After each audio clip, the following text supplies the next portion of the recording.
আসসালামু আলাইকুম। ওয়ালাইকুম আসসালাম। হুজুর, আমরা একটা ফ্যান কোম্পানি থেকে এসেছি। আপনাদের মসজিদ এবং মাদ্রাসায় আমরা ফ্রিতে কিছু ফ্যান দেব। আল্লাহ আপনার নেক হায়াত বাড়িয়ে দিক। তা হুজুর, আপনি শুধু একটা কাজ করে দেবেন, ওই জুম্মার আগে বয়ানের ভিতর আমাদের ফ্যানের একটু প্রশংসা করে দেবেন যে এদের কোম্পানির ফ্যান খুবই ভালো, এদের কোম্পানির ফ্যানের বাতাস খুবই ঠান্ডা। এগুলো আপনি শুধু একটু বলে দেবেন। আই মিন ওটা অ্যাডভার্টাইজ ভাইয়া, তার সমস্যা নাই। আমি কিছুদিন আগেও একটা অ্যাডভার্টাইজ করছি, ওটার আমার অভ্যাস আছে এবং করি। আপনি মার্কেটে মিডিয়া পাড়ায় খোঁজ নিয়ে দেখতে পারেন। আমি প্রায় জায়গায় অ্যাডভার্টাইজ করি। সমস্যা কি, আমাদের মসজিদের এখানে সেক্রেটারি, সভাপতি, ক্যাশিয়ার আরো অনেকে আছে।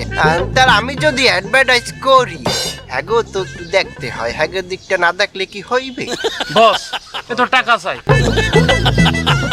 কত দিতে হবে হুজুর? আমি তো আর নিজে নির্ধারিত না, কারণ আমি ইমাম সাহেব মানু।